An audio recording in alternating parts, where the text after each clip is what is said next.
Salam Sang Raja. Bab 98. Jika hujan ingin datang angin sudah di sini. Itu sebenarnya tulang ajaib bintang 4. Prajurit berambut pirang itu akhirnya mengenalinya dan menelan nafas panjang. Meskipun dia berdiri sangat jauh, dia masih bisa merasakan fluktuasi sihir yang mudah menguap dari busur emas itu. Dinginnya dingin melonjak ke langit, seperti seorang penyihir bintang 4 yang berdiri di kejauhan. Kekuatan dan atmosfer seperti itu hanya bisa diberikan oleh senjata sihir bintang 4. Senjata sihir bintang 4 seperti itu, untuk prajurit tingkat bintang, adalah harta yang tiada taranya. Di benua Azeroth, peralatan sihir dan senjata dapat dibagi menjadi 9 tingkat bintang sesuai dengan kualitasnya. Level 1 hingga 3, level bintang 3 dari senjata sihir relatif umum dan juga sangat rata-rata, tetapi level 4 sampai 6, level bintang 3 menengah dan level 7 sampai 9, level bintang 3 tertinggi dari senjata sihir jauh lebih jarang.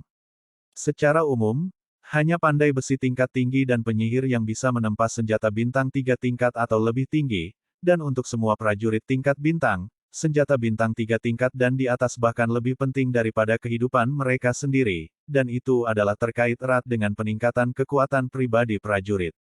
Jika seorang prajurit menerobos tingkat bintang dan berevolusi menjadi elit tingkat bulan, jika ia ingin membuat kemajuan lebih lanjut, ada 3 pilihan: leveling senjata, leveling binatang dan leveling tubuh fisik.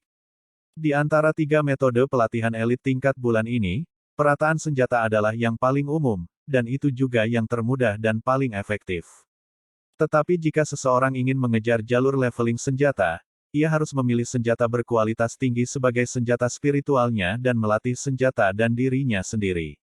Bagi elit tingkat bulan, seberapa jauh mereka dapat menempuh jalur pelatihan bergantung pada kualitas dan properti senjata spiritual yang dipilih, dan hubungan antara manusia dan senjata itu saling melengkapi. Oleh karena itu, jelas betapa pentingnya senjata tingkat tinggi bintang itu.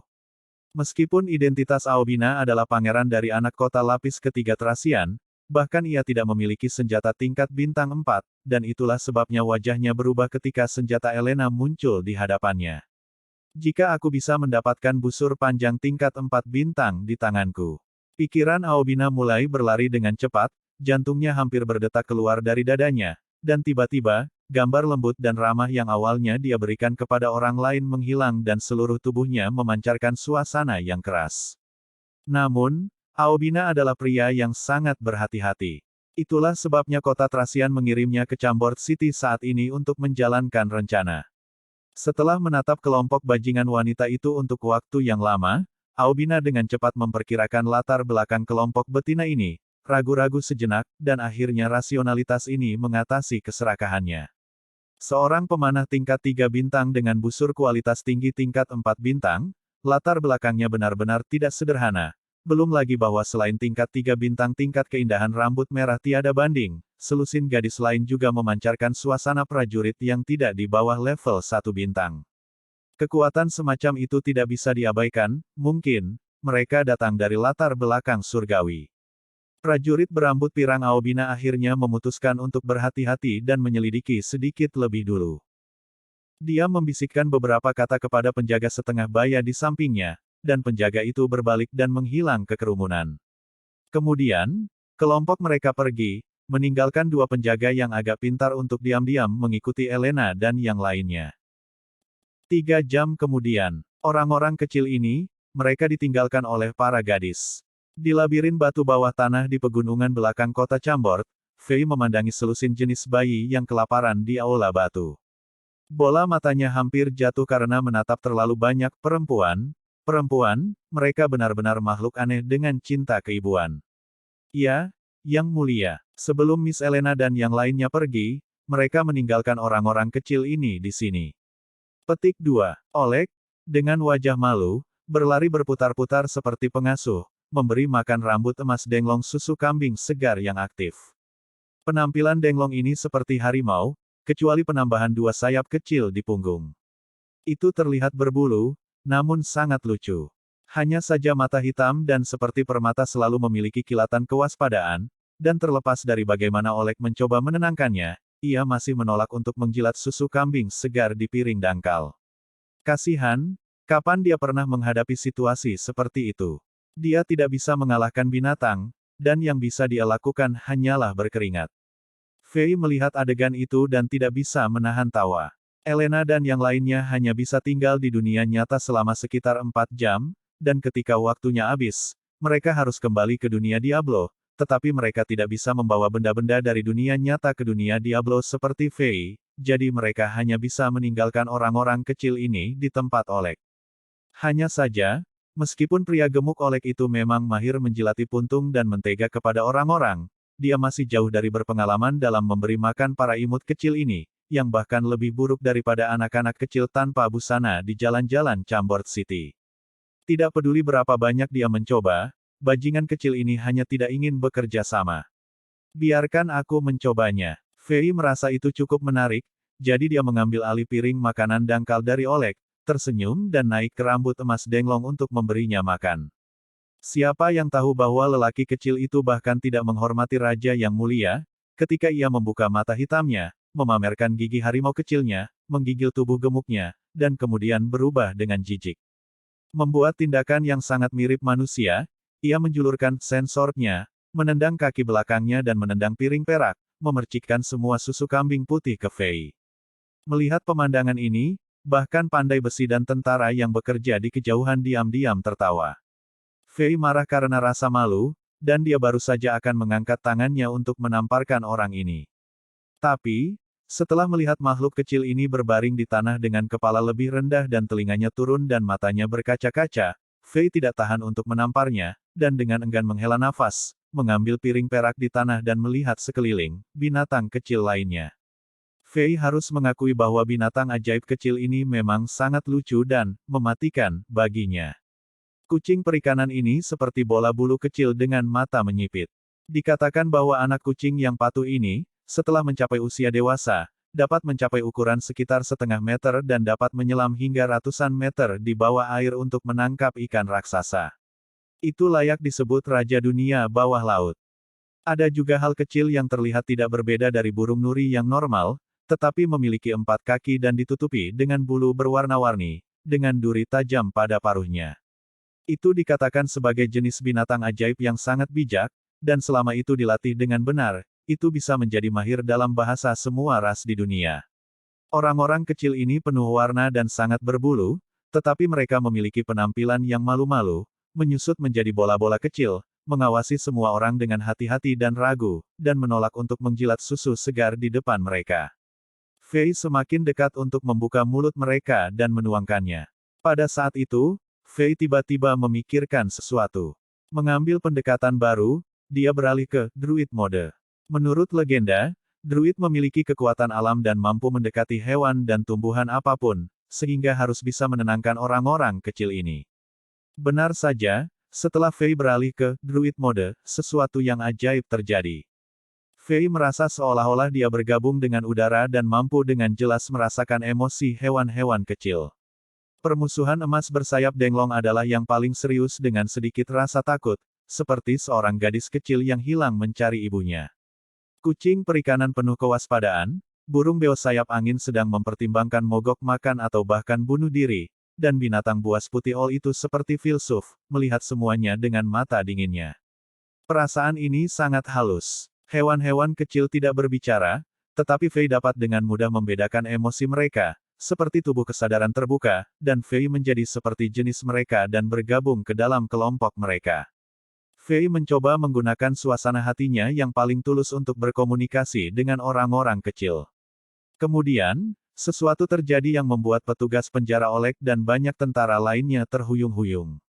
Mereka hanya melihat bahwa makhluk-makhluk kecil yang pemalu itu tiba-tiba bertindak seolah-olah mereka melihat orang tua mereka sendiri, bersorak dan dengan intim berlari ke arah Fei. Binatang Ol putih salju dan binatang Win-Wing Parrot masing-masing menempati salah satu bahu Fei. Kucing perikanan kecil yang gemuk memperpanjang cakar tajamnya, memanjat sepanjang kaki Fei dan dengan mudah sampai ke puncak dan jongkok di rambut Fei. Adapun Denglong emas bersayap lucu, itu sudah lapar sampai hampir pingsan, itu tersandung dan menggigit celana Fei dan tidak ingin melepaskan apapun yang terjadi. Kemudian, menghabiskan kurang dari 1 atau 2 menit, orang-orang kecil sudah membersihkan semua makanan yang dibawa kepada mereka, sama seperti jika mereka bisa memahami kata-kata Fei atau sesuatu. Mereka menjadi berperilaku tidak normal, dan 4 ketukan kecil bahkan berkelahi hanya untuk memperjuangkan tempat paling nyaman di Fei. Ini adalah kekuatan magis druid. Pejabat penjara Olek hanya menatap kosong ketika semuanya terjadi. Penemuan yang tak terduga membuat hati Fei bersukacita. Mampu menjinakkan binatang ajaib memiliki arti yang luar biasa baginya.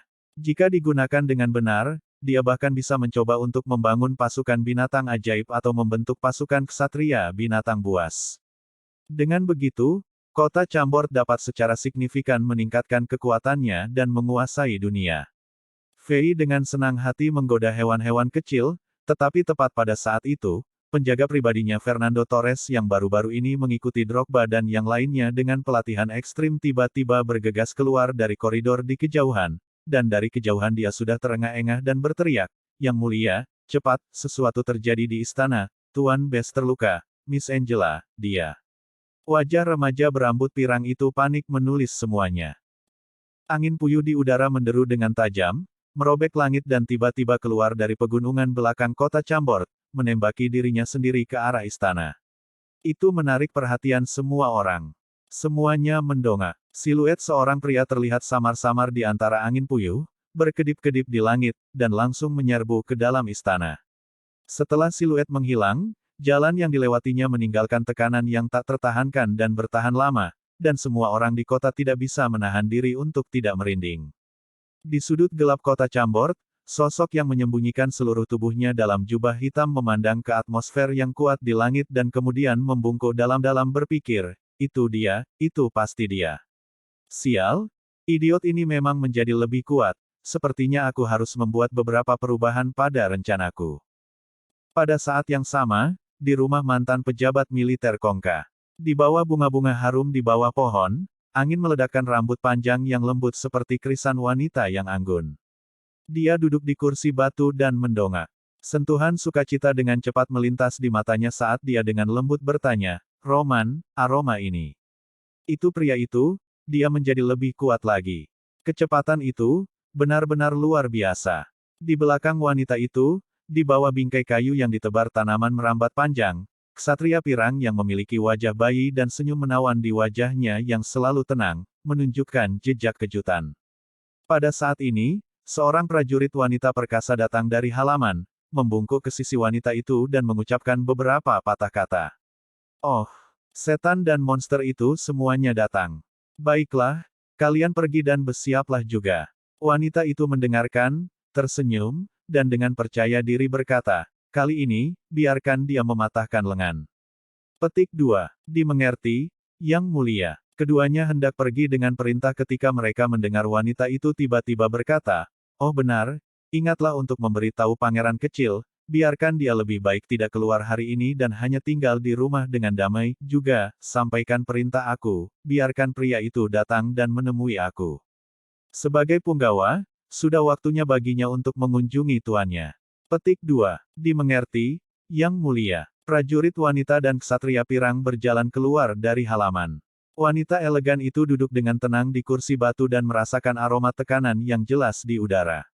Tidak ada yang tahu badai macam apa yang muncul di dalam kepalanya yang menakutkan yang membuat tak terhitung bangsawan St.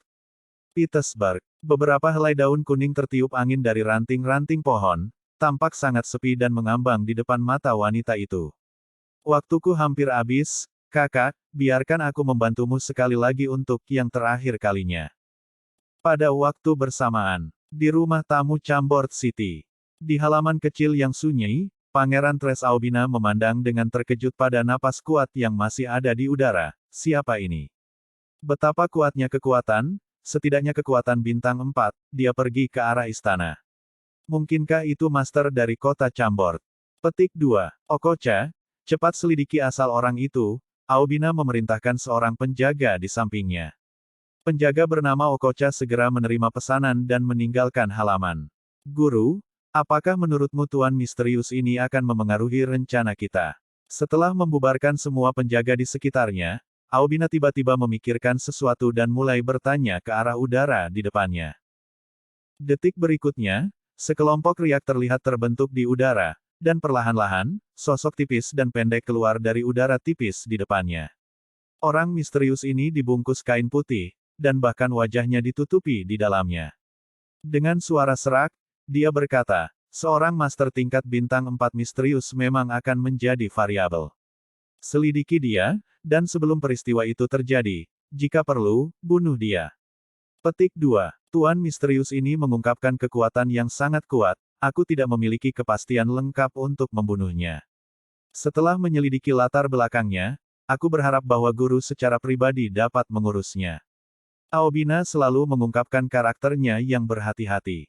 Baik, menyimpan kata-kata seperti itu adalah emas. Setelah mengucapkan sepatah kata pun, riak di udara sekali lagi terayun terbuka, dan sosok putih ini menghilang ke udara. Bahkan atmosfer kuat aneh yang datang bersamanya juga menghilang tanpa jejak. Teknik siluman yang mengerikan. Di belakang gereja kota Chambord, di dalam taman yang sangat terpencil. Seorang pria muda berambut pirang juga merasakan napas mendebarkan yang kuat di udara.